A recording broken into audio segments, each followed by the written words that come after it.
우리 시편 68편 말씀 함께 보도록 하겠습니다. 시편 68편 우리 19절 말씀부터 35절까지 말씀 보겠습니다. 시편 68편 19절로 35절까지 말씀 저와 여러분 한 절씩 교독하겠습니다.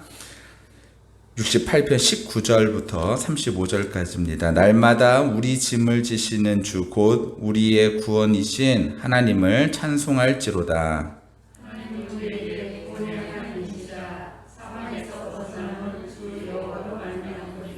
그의 원수들의 머리 곧 죄를 짓고 다니는 자의 정수리는 하나님이 쳐서 깨뜨리시리로다.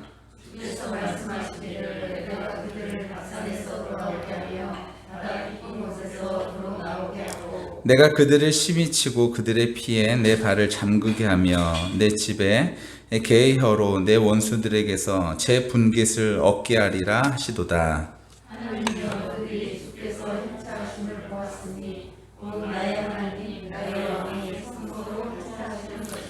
소고치는 처녀들 중에서 노래 부르는 자는 앞서고 악기를 연주하는 자들은 뒤따르나이다.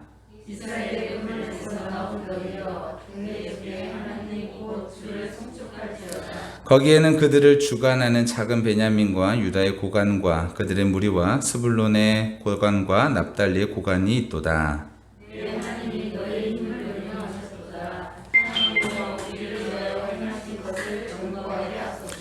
예루살렘에 있는 주의 전을 위하여 왕들이 주께 예물을 드리리이다.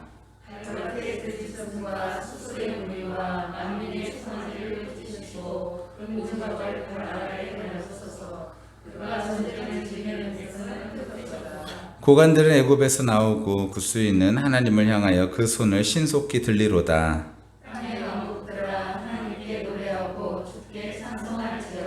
옛적 하늘들의 하늘을 타신 자에게 찬송하라. 주께서 그 소리를 내시니 웅장한 소리로다.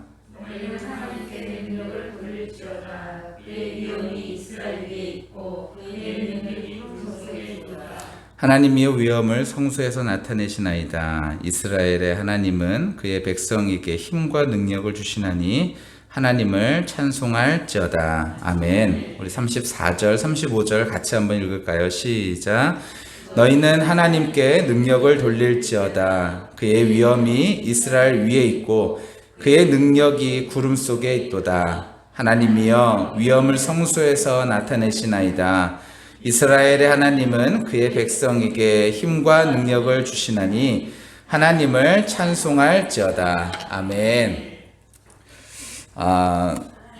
한 도시를 계획할 때 그 조감도라는 게 있습니다. 조감도. 그래서 새가 그 하늘에서 이렇게 내려다 보듯이, 그래서 우리 뭐 이렇게 건물 같은 거, 큰 건물 지을 때 그렇게 위에서 이렇게 내려다 보듯이 되어 있는 그림 있지 않습니까?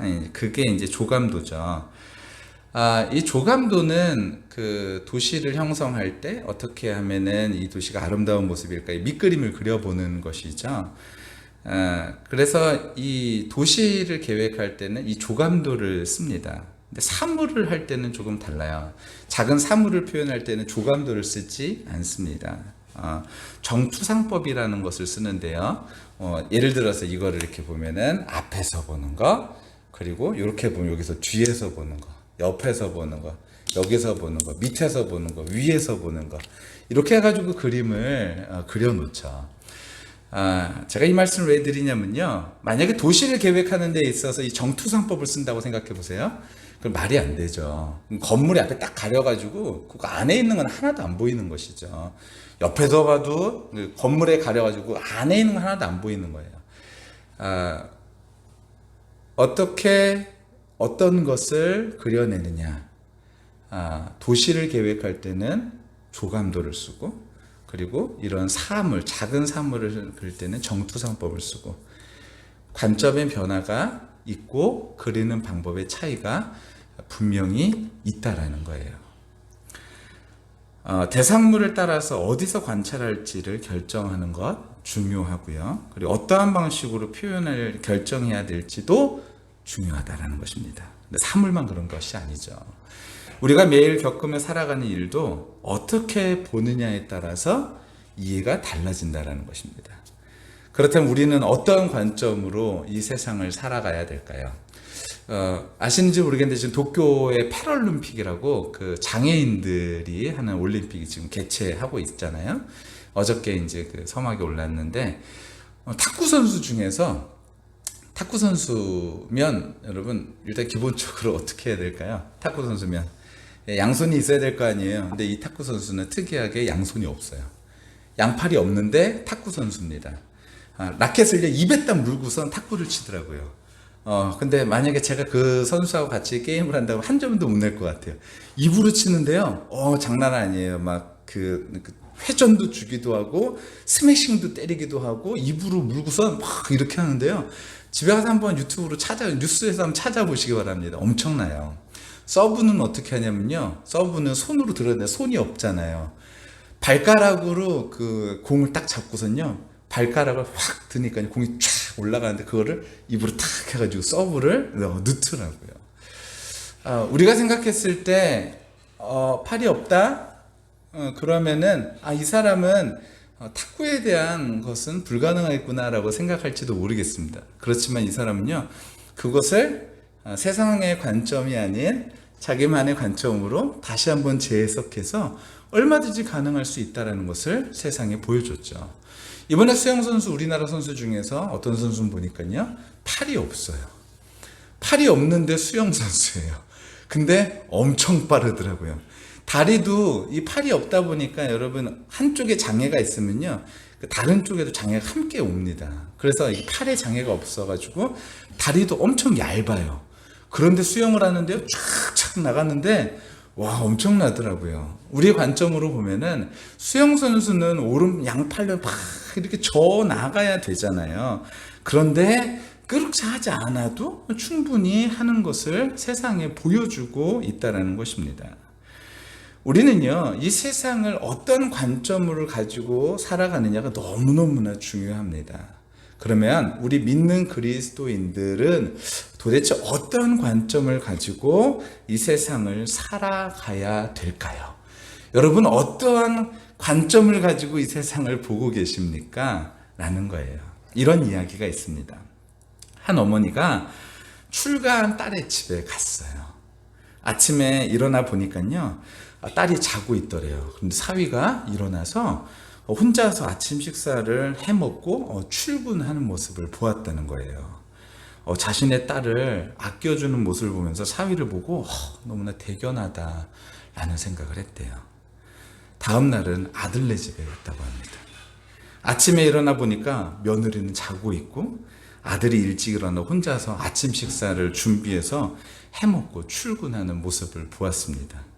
어제와는 달리 아들이 치근해 보였고 며느리가 괘씸하게 느껴졌다고 합니다. 똑같은 상황이지만 느낌과 평가는 전혀 다른 것이죠. 여러분, 우리가 어떤 관점으로 세상을 보느냐, 이것은요, 말 그대로 세상을 보는 것뿐만 아니라 우리 신앙생활에도 굉장히 중요한 역할을 하기 때문에 오늘 이 말씀을 드립니다. 이것은 대부분의 사람들이 느끼는 부정할 수 없는 사실일 것입니다. 사람은 어떤 입장에서 상황을 바라보느냐에 따라 똑같은 모습을 보면서도 정반대의 느낌과 생각을 가질 수도 있다는 것이죠. 대견스럽게 보였던 사위, 측은하게 보이는 아들, 기특한 딸, 괘씸한 며느리. 왜 이런 차이가 생길까요? 자기 입장에서 보기 때문에 그럽니다. 사위가 집안일 하는 거 기특하고 아들이 집안일 하는 것은 못 참는 것이죠. 딸이 딸 낳으면요, 삶의 미천이야. 이 딸은 삶의 미천이야 라고 얘기하고요. 며느리가 딸 낳으면요, 그래도 듬직한 아들이지 라고 말한다라는 것이죠. 아들이 살찌면요, 부은 거고요. 사위가 살찌면요, 딸이 잘해준 겁니다. 딸네 시어머니 오실 때는 어른이 주책 없이 오시는 거고, 자신이 아들네 집에 가는 것은 당연한 일입니다. 딸에게 옷 좀 사입으라고 하고 며느리에게는 옷만 타고 구박하고요. 딸이 애 맡기면 스트레스 풀고 오라고 하고 며느리가 애 맡기면 늦지 말고 오라고 말합니다. 어떤 입장에서 보느냐에 따라서 말과 태도가 달라지죠. 관점의 차이, 바로 시각의 차이가 있다는 것입니다. 그러면 이런 불안정한 관점으로 세상을 보아야 될까요? 우리는 어떤 관점으로 이 세상을 보아야 될까요? 이때 다르고 저때 다르고 이런 모습으로 그대로 살아가야 될까요? 아니요, 그렇지 않아요. 우리는 그런 모습을 살아가지 말아야 됩니다. 그러면 도대체 우리가 어떠한 모습으로 이렇게 세상을 봐야 될까요? 사람들에게는요, 그 보고 듣고 만지고 맛보고 냄새를 맡는 오관이 있습니다. 이 관이라는 것이 이제 보는 건 단순히 본다라는 개념보다는요, 주의 깊게 의도적으로 본다라는 그런 개념이 있죠. 어느 입장에서 사물을 의미 있게 보느냐가 중요합니다. 그래서 어느 입장에서 서느냐에 따라서 인생관이라고 말하기도 하고요. 역사관, 뭐 국사관, 뭐 시국관, 세계관, 종교관, 가치관 이런 것들이 다 달라진다라는 것입니다. 어떤 색깔의 안경을 끼느냐에 따라서 세상의 색깔이 달라 보이듯이 똑같은 사물이지만 똑같은 사건이지만 느낌과 감정과 말의 행동이 우리 안에서 달라진다라는 거예요. 그랬던 입장에 서면요 어떻게 되냐면요 편견이 생기고 그리고 뭐 사견이 생기고 이런 것들이 오해가 생기고 이렇게 되는 것이죠. 그러니까 바른 관점이 굉장히 중요하다라는 것입니다. 바른 관점을 가진 사람이 많을수록 세상은 살만한 사회가 된다는 것이죠. 자, 그러면 우리가 도대체 그러면 어떤 관점을 가져야 되냐라는 거예요. 오늘 본문 가운데에서 제가 왜 이렇게 길게 이 말씀을 드리는지 이따가 끝날 때쯤 보시면 아실 것 같습니다. 우리는요 첫 번째로는요 전체를 볼 수 있는 관점이 있어야 됩니다.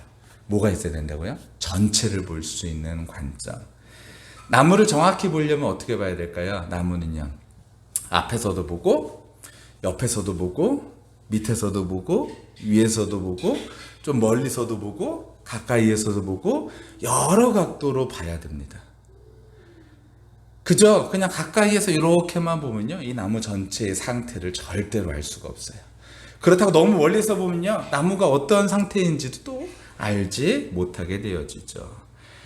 관찰하는 사람이요 이 관찰하는 폭을 넓혀줘야 된다는 것이죠. 코끼리의 코만 만지면서 뭐라고 하던가요?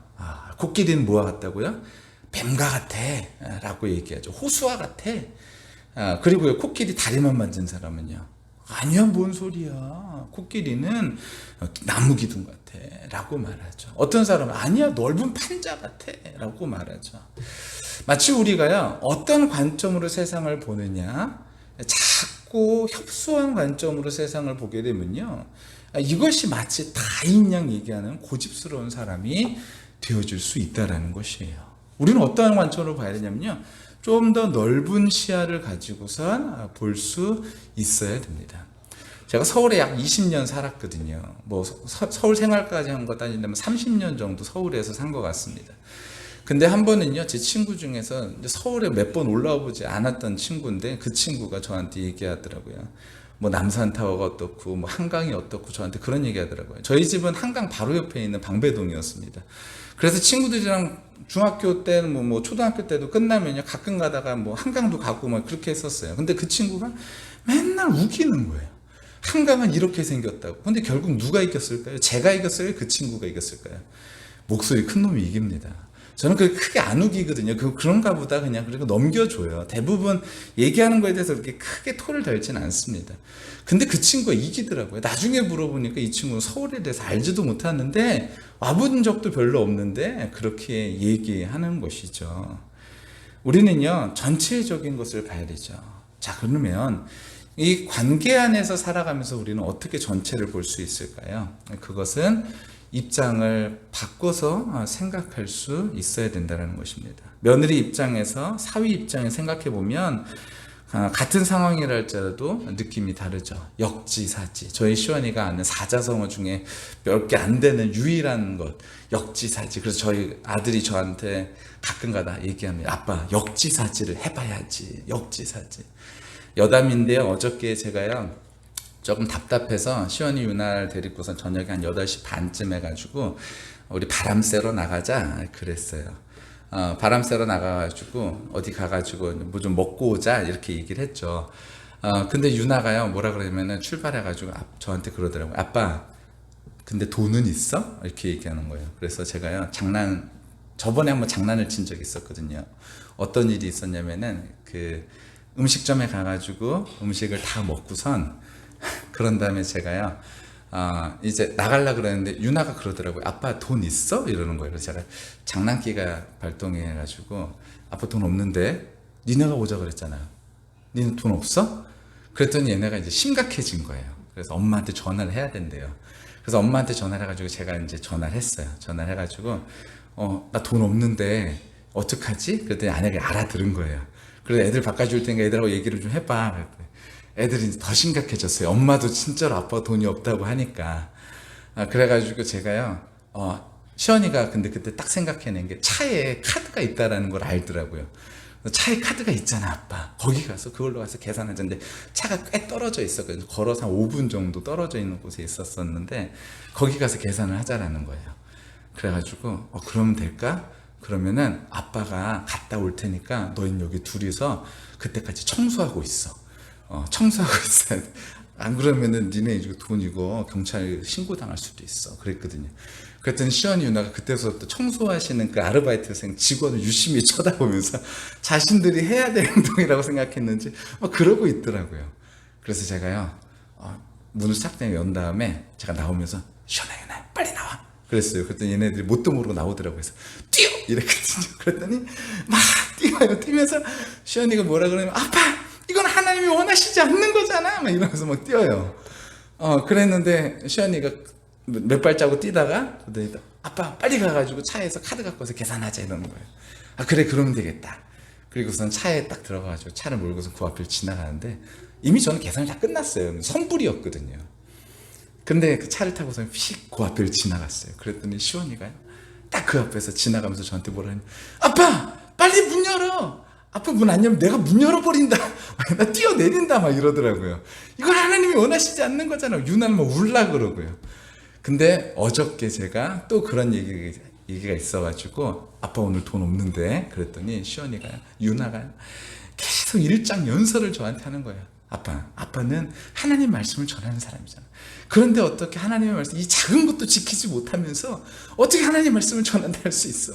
아빠 아골골짝 빈들에도 간다며 뭐 이런 것들 어디서 그런 얘기를 들었는지 모르겠는데 하나님이 가라고 하시면 간다며 가야 된다며 근데 이것도 못 지키는데 어떻게 그걸 할 수 있어? 막 이러면서 저한테 지겹도록 한 5분 이상 그 얘기를 계속 하는 거예요. 그래서 알았어 시연아. 아니야 아빠 그때 돈 다 낸 거 너 알지? 이제 끝났어. 그랬더니 유나가 아빠 그러니까 아빠 내 얘기를 잘 들어야 돼. 그래서 또 일장 연설을 하는 거예요.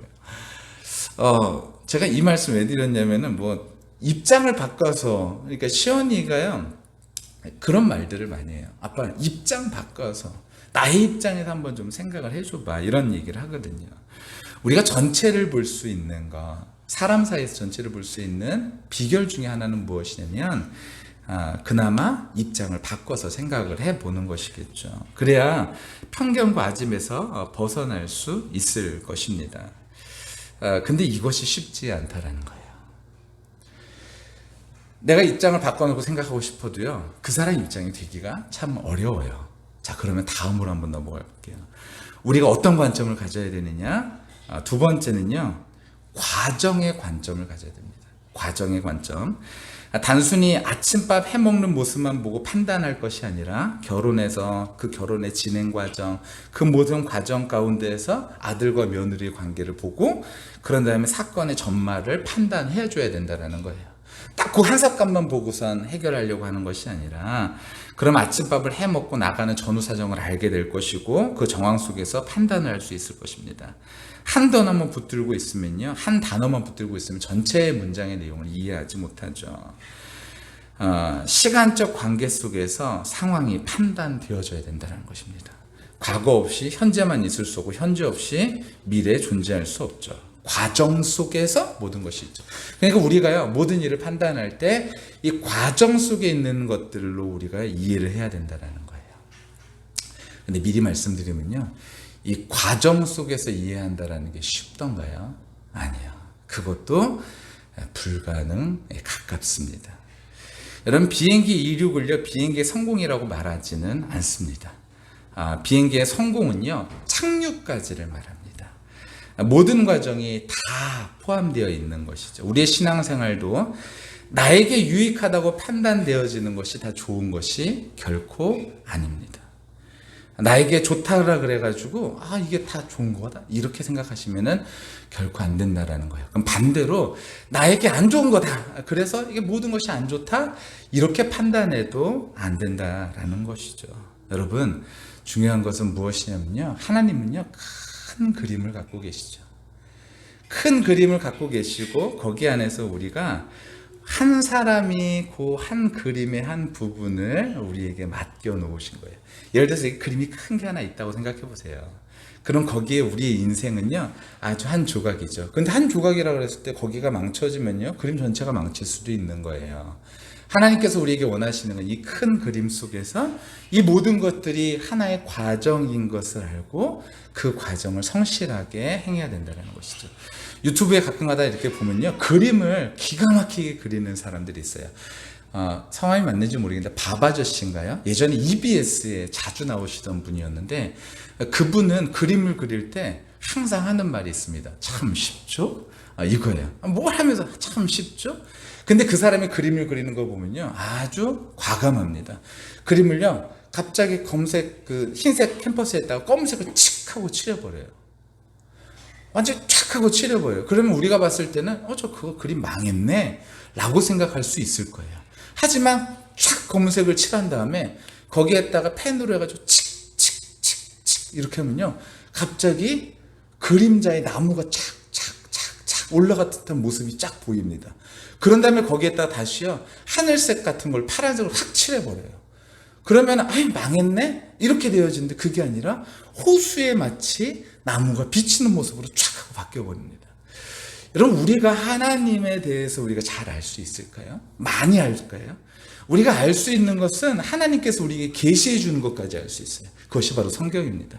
하나님께서 우리에게 계시해 주는 것까지 우리가 아는데, 우리가 때로는요 하나님께서 우리에게 우리 인생 가운데 뭔가 검은색 물감이 쫙 하고 흐려질 때 망했네 라고 생각할 때가 있다는 거예요. 여러분, 검은색 그림을 쫙 하고 그리는 것이 하나님의 의도의 한 부분일 수 있다는 것입니다. 물론 인간의 죄악 때문에, 잘못된 선택 때문에 그런 일들이 벌어지기도 하지만, 하나님께서 의도적으로 우리 인생 캔버스 가운데 검은색으로 쫙 하고 칠해버리실 때도 있다는 거예요. 근데 그것이 망친 것이 아니라 그걸 통해서 하나님께서 무엇을 하시기를 원하시냐면요, 거기 안에다가 하나님께서 뭔가 새로운 작품들을 그려내시기 위한 하나님의 밑그림이 되어질 때가 너무나 많이 있다는 것이죠. 여러분, 하나님께서 우리에게 원하시는 것은 무엇이냐면은, 마치 우리가 하나님과 우리의 사이가 토기장이와 그리고 그릇의 비유, 이사야 말씀 보면 그런 비유에 있는 것처럼, 우리가 근데 그릇이 토기장에게 왜 나를 이렇게 만들고 계세요? 왜 나에게는 손잡이가 없나요? 이렇게 얘기할 수 없다라는 것처럼요, 우리가 하나님께서 우리의 인생 가운데 뭔가 확연한 어떤 색다른 그림을 쫙 하고 그려내실 때 그걸 보고서 망했네, 하나님 이게 뭐예요? 라고 말하기보다는, 믿음이 있는 자는 우리가 어떻게 반응하기를 원하냐면은, 이것이 하나님의 어떤 밑그림이 되어질까를 기대할 수 있는 새로운 뭔가의 도전이 될 수 있다라는 것입니다. 여러분, 이런 밑그림이 인생에 그려질 때, 그러니까요 우리는요 하나님을 기대할 수 있게 되어진다라는 것이에요. 우리의 사명은 무엇인가요? 우리의 인생이 무엇인가요? 우리의 인생은 이 땅 가운데서 살면서 하나님께서 완성하시기를 원하시는 그 아름다운 그림에 근접하게 그려지는 것이죠. 그 아름다운 그림에 근접하게 그려지기 위해서 하나님께서 그러한, 마치 우리 인생에 보면 먹칠과 같은, 그런 망친 것 같은 그런 모습을 보이실 때도 있지만, 하나님께서는 여전히 그 그림을 완성하시기 위한 하나의 새로운, 우리가 알지 못하는 뭔가 새로운 그림이 되어질 수 있다라는 사실입니다. 자, 그러면 우리가 이것 또한 우리가 쉽게 받아들일 수 있을까요? 우리가 이거 못 받아들여요. 자, 그러면 정리합니다. 우리가 새로운 관점, 이 세상을 바라보는 관점, 바른 관점을 갖는다라고 얘기했는데, 우리 아까 맨 처음에 얘기했던 것은 전체를 볼 수 있는 관점이 있어야 된다 그랬어요. 근데 이 전체를 볼 수 있는 관점이 우리 눈은 이 현실을 바라보고 있지 이 뒤나 앞을 바라보지 못하고 바꿔서 생각하는 역지사지의 생각을 우리가 제대로 할 수 없으니 이거 불가능한 것이고, 두 번째로 과정의 어떤 과정에 모든 과정 가운데 있다라는 것을 그대로 다 받아들인다는 게 쉽지 않다라는 거예요. 자, 그러면 우리가요 어떤 관점으로 이 세상을 살아가야 될까? 바로 오늘 여러분과 함께 나누고 싶은 말씀 바로 이것입니다. 여러분, 우리는요 초월적인 관점으로 하나님을 바라보게 되시기를 예수님의 이름으로 간절히 축원합니다. 초월적인 관점이 무엇이냐면은 바로 하나님 관점으로 보는 것이죠. 여러분, 근데 하나님 관점으로 본다라는 것이 우리의 힘으로는 불가능해요. 우리의 이 본성으로는 하나님 자체의 하나님의 뜻을 우리 안에 해석하고 우리 안에 받아들일 수 있는 마음이 우리 안에 없다라는 거예요. 우리 안에 이것을 이게 하나님의 뜻이구나 이렇게 받아들일 수 없는 일들이 너무나 많이 있죠. 우리는 무엇을 해야 되냐면요, 하나님에 대한 신뢰가 우리의 마음속에 떨어져야 그때 우리는 비로소 하나님께서 은혜를 베풀어 주셔야 우리는 무엇을 할 수 있냐면요, 하나님의 관점으로 세상을 볼 수 있게 되어진다는 것입니다. 그러면 사랑하는 성도 여러분, 은혜 받으시기를 예수님의 이름으로 간절히 축원합니다. 내 관점이 아닌 하나님의 관점을 내가 받을 수 있도록 하나님, 그래야 우리가 무엇을 할 수 있냐면 역지사지도 가능하고, 그래야 우리가 여기에 매여 있는 것이 아니라 앞뒤 전후 문맥 그 과정 가운데 우리가 있다라는 사실을 확실하게 믿을 수 있게 되어진다는 것이에요. 실제로 있었던 일인데 어느 나라에서 굉장히 큰 지진이 일어났다 그래요. 학교에서 지진이 일어나가지고 아이들이 도망가다가 두 아이가 깊은 땅에 꺼지면서 거기에 이제 빠져버린 거예요. 한 아이가 그러더래요. 우리 이제 어떡하냐? 우리 이제 여기서 죽었다. 근데 이 한 아이가 뭐라고 얘기하냐면은 걱정하지 마라고 얘기하더래요. 뭘 걱정하지 마라고 얘기했더니 그 아이가 뭐라 그러냐면은 우리 아빠는 나에게 어떤 일이 벌어진다 할지라도 너를 구하러 올 것이다 라는 나에게 약속을 아빠가 해줬어. 이 아이는 그 약속을 믿고 있었고, 실제로 그 아이가 3일인가 4일을 기다렸는데 그 아빠가 그 현장에 가가지고 아이를 찾아낸 거예요. 그래서 그 아이가 나오면서 했던 말이 뭐라 그러면은 아빠는 나를 찾으러 올 줄을 나는 알고 있었어 라는 것이죠. 이 아이가 그런 과정 가운데에서 배고프고 목마르고 힘들고 먼지 나고 이런 상황 속에서요 견딜 수 있었던 힘은 무엇이었을까요? 자기 안에서 뭔가 새롭게 힘이 솟아나와가지고 그래가지고 그래 이 시간과 이 공간들을 좀 계산해보자. 자 이렇게 보니까 아빠가 나를 찾으러 올 가능성이 높다. 이런 계산을 해가지고 그렇게 기다렸던 것인가요? 아니요, 그렇지 않아요. 이 아이가 확실하게 하나 믿고 있었던 것이 있는데 그것은 무엇이냐면 바로 아빠가 나를 구하러 온다라는 그 약속을 아빠는 분명히 지킨다라는 사실을 이 아이는 이미 경험적으로 매일매일 알고 있었다라는 거예요. 아빠가 그 약속한 다음에 다른 약속을 하나도 안 지켰다면요, 이 아이는 그 아빠의 약속을 믿지 못했을 거예요. 하지만 그 아빠가 이 아이를 분명히 데리러 올 것이라는 그 약속을 이룰 것이라는 그런 약속들을 매일매일 삶 속에서 이 아이가 경험했기 때문에 이 아이는 아빠에 대한 뭐가 있었냐면요, 신뢰가 있었다라는 것이죠. 하나님은 우리에게 무엇을 알기를 원하게 하시냐면요, 우리가 하나님에 대한 믿음이 있기를 하나님께서 원하신다라는 거예요. 그래서 하나님께서 우리에게 계속해서 던져주시는 메시지는 무엇이냐면요, 나를 믿어라, 내가 너희를 사랑한다. 나를 믿어라, 내가 너희를 사랑한다. 그 사랑의 가장 큰 증표로 예수 그리스도 독생자를 우리에게 보내주셨죠. 하나님이 세상을 이처럼 사랑하사, 이처럼이 뭐예요? 엄청나게 매우 사랑하신다는 것이죠. 그래서 독생자를 우리에게 주셨다라고 성경은 분명히 이야기하고 있지 않습니까? 자, 오늘 본문에서 한번 보도록 하겠습니다. 시편 68편을 한번 보세요. 오늘 시편 68편을 보면요, 하나님께서는 어떠한 분이신지 드러나 있어요. 이 시편 기자가 하나님을 어떻게 이해하고 있는지를 한번 제대로 한번 보시길 바랍니다. 자, 19절에 보면요, 이렇게 기록되어 있죠. 우리 19절 말씀 같이 한번 읽어볼까요? 시작. 날마다 우리 짐을 지시는 주 곧 우리의 구원이신 하나님을 찬송할지로다. 날마다 우리의 짐을 지시는 주래요. 이 시인은요, 나중에 가가지고 하나님께서 나를 구원하실 것이다라는 막연한 생각을 갖고 있었던 것이 아니라 매일의 삶 속에서 하나님이 내 짐을 지신다라는 사실을 매일매일 경험하며 살아갔다라는 것입니다.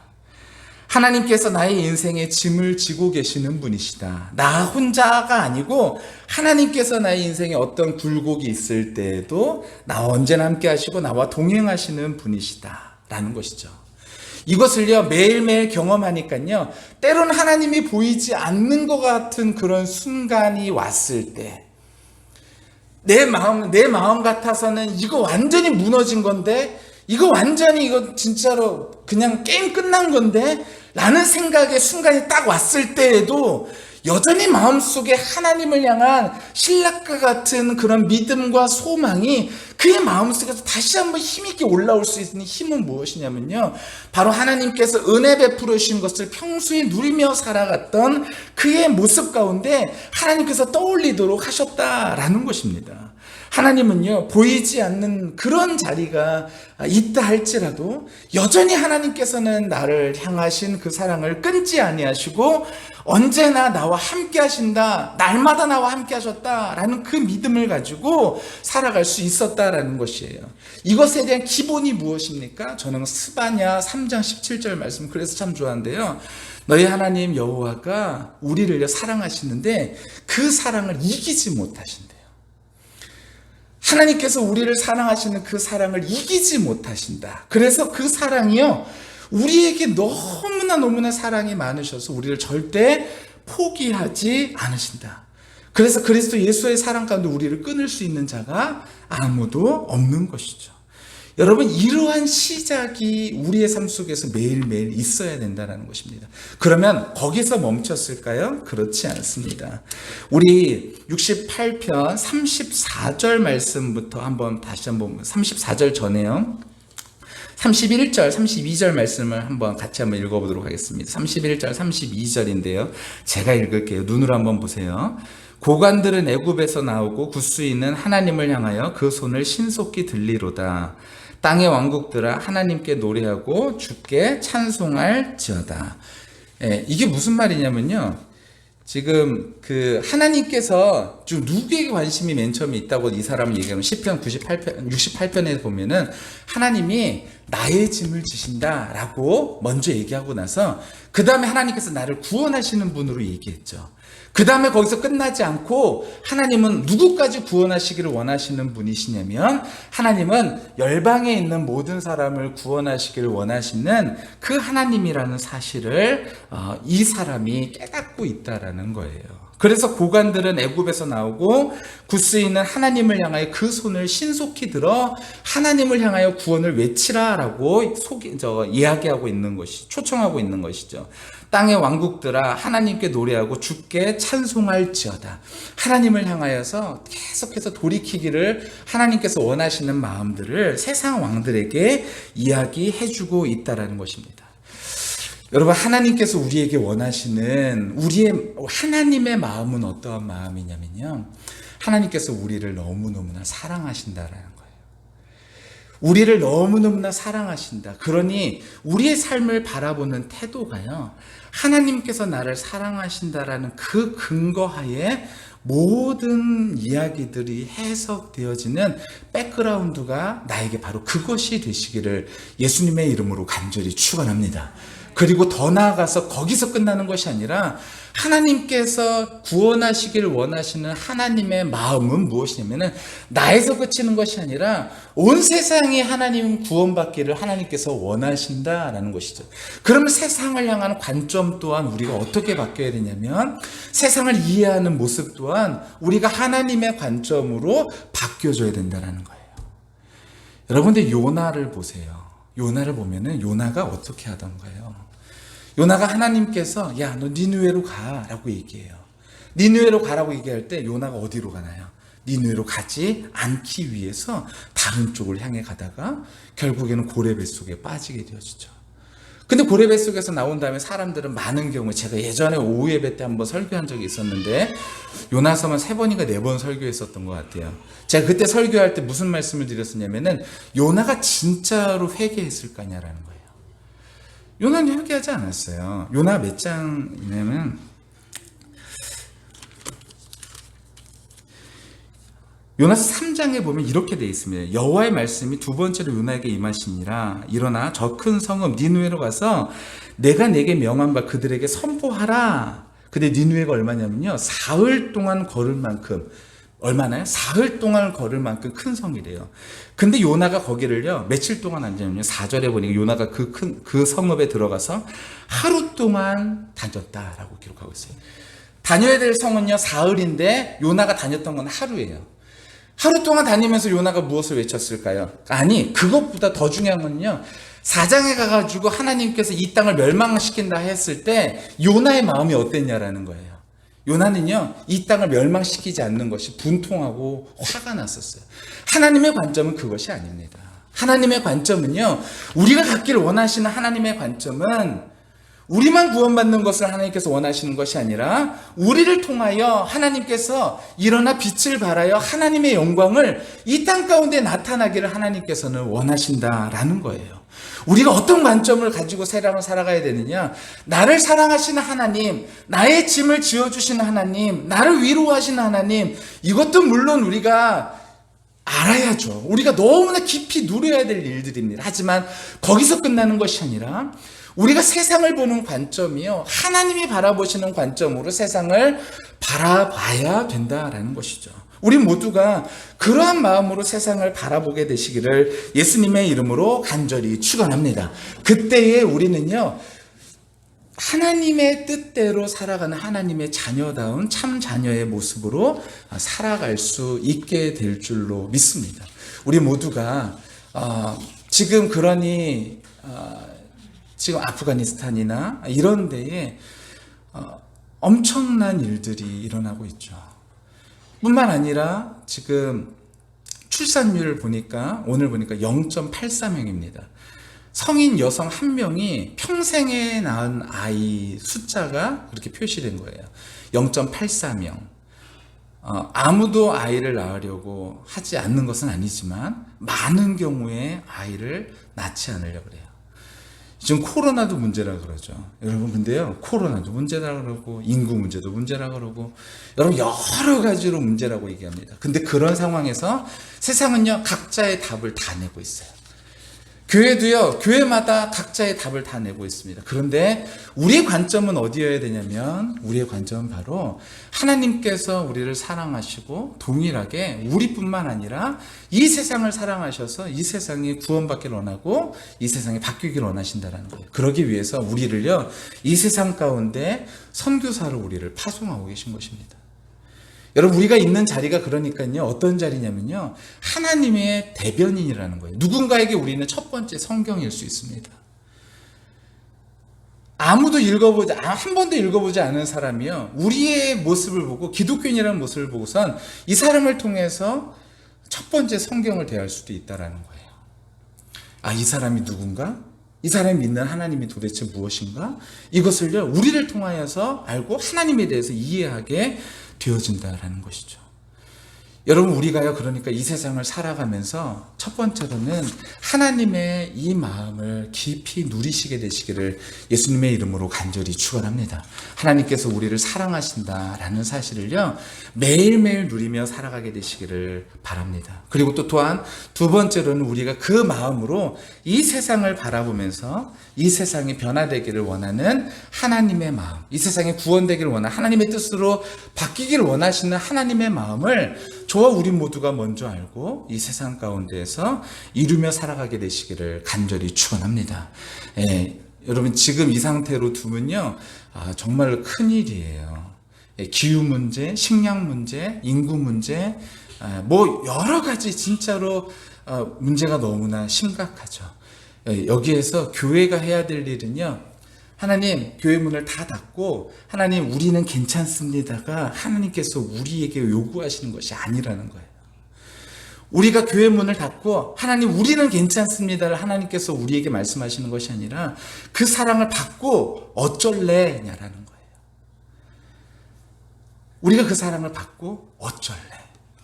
그냥 받고선 끝내는 것이 아니라 받고선 그 사랑을요 세상 가운데 흘려보내기를 하나님께서는 원하신다라는 거예요.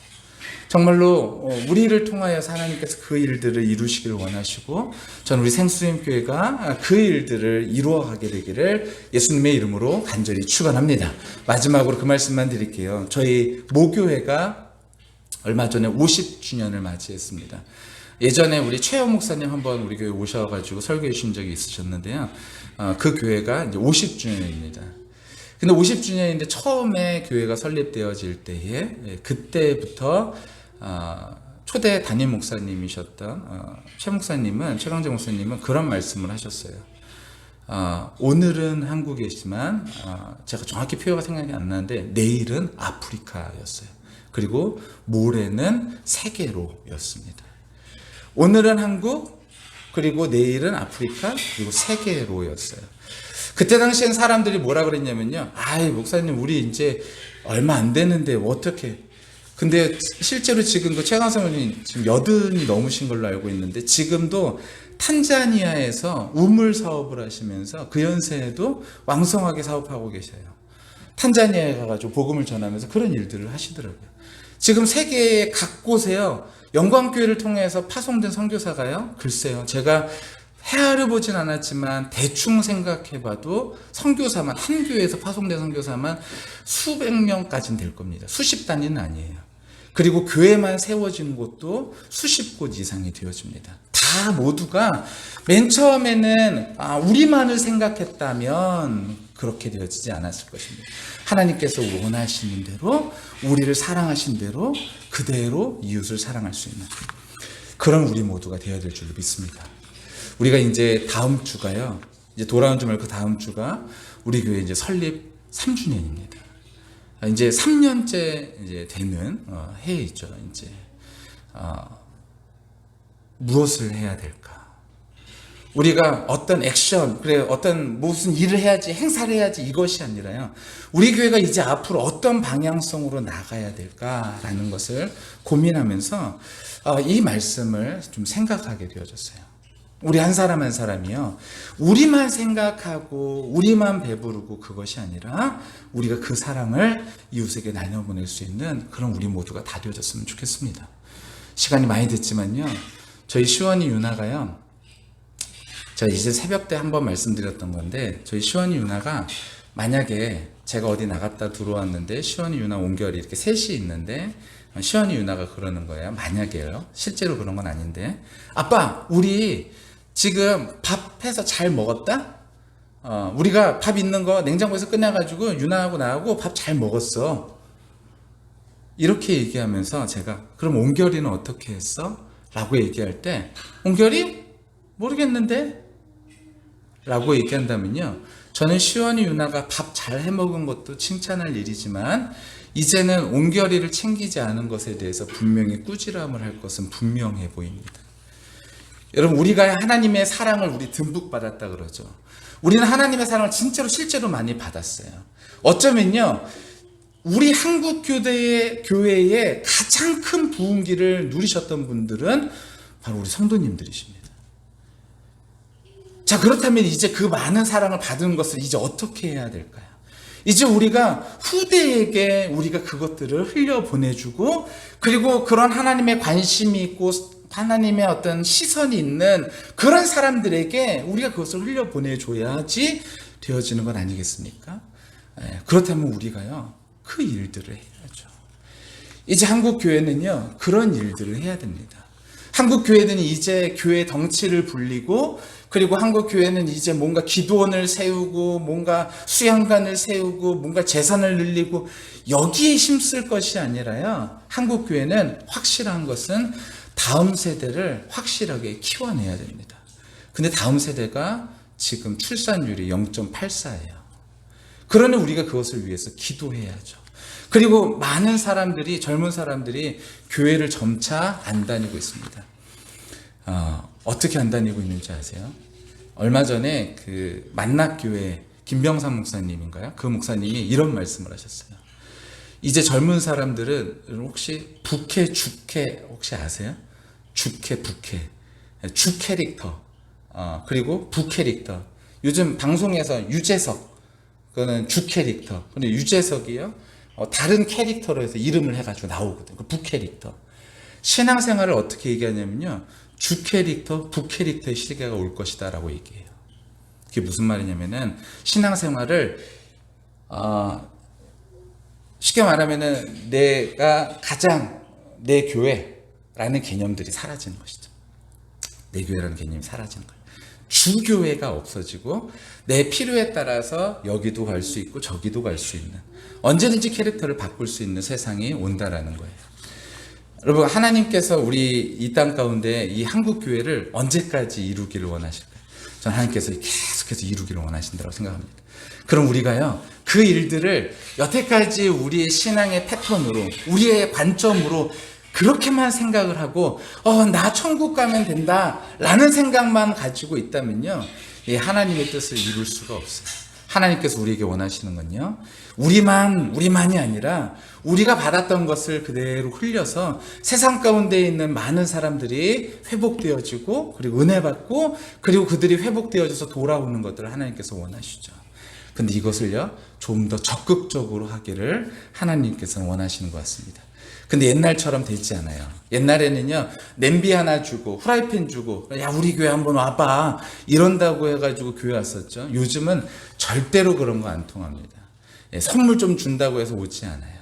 그것이 아니라 사람의 생각을 계속해서 바꿔놓을 수 있는 그런 밑작업들이나 이런 상황들이 너무나 많이 필요한 실정입니다. 여러분, 우리 교회가요, 그 일들을 하기 위해서는 바로 이 하나님의 말씀 가운데서 우리가 완전히 녹아져서 하나님의 사랑을 우리가 흘려보낼 수 있는, 매일매일 우리 삶 속에서 하나님의 사랑을 증거할 수 있는 그런 삶이 되어져야 된다라는 것이죠.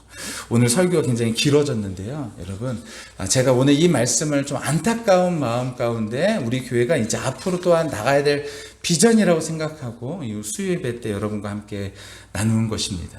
이 말씀 여러분 꼭 기억하시고, 하나님께서 우리에게 원하시는 신앙생활은 우리만 사랑하시는 신앙생활이 아니라, 너만 사랑하는 신앙생활이 아니라 우리를 사랑하시고 동일하게 우리 이웃도 구원되기를 원하시는 그 하나님의 사랑을 우리가 알고, 그 관점으로 세상을 바라보고, 그 관점으로 세상을 이해하고, 그 관점으로 세상을 살아가기를 하나님께서는 원하신다라는 것입니다. 우리 모두가 그 일들을 함께 이룰 수 있는 우리 생수쌤 교회, 우리 생수쌤 교회가 앞으로도 그 일들을 꾸준히 이룰 수 있는 그런 교회가 되기를 예수님의 이름으로 간절히 축원합니다. 기도하도록 하겠습니다. 우리 말씀을 좀 기억하면서 우리 시간이 좀 많이 갔지만 함께 좀 기도하도록 하겠습니다. 여러분, 우리가요, 지금까지 살아오면서 우리가 어떤 관점을 가지고 신앙생활 했나요? 내가 가지고 있는 신앙의 색깔이 중요한 것이 아니라, 내가 가지고 있는 신앙의 색깔이 중요한 것이 아니라, 하나님께서 우리에게 원하시는 것은 이 세상 가운데 나아가서 하나님의 뜻을 나타내 보이는데 그들에게 전하기를 원하신다는 것입니다. 내가 가지고 있는 것을 고수하는 것이 아니라 그들 가운데 하나님의 사랑을 나타낼 수 있는 그런 우리의 관점이 나만 사랑하는 것이 아니라 이웃도 사랑하시는 그 하나님의 마음을 알고 우리가 좀 돌이킬 수 있는, 그래서 이제 하나님의 마음을 시원케 해드릴 수 있는 교회가 될 수 있게 해달라고 우리 이 시간에 좀 다 같이 함께 잠시 기도하도록 하겠습니다.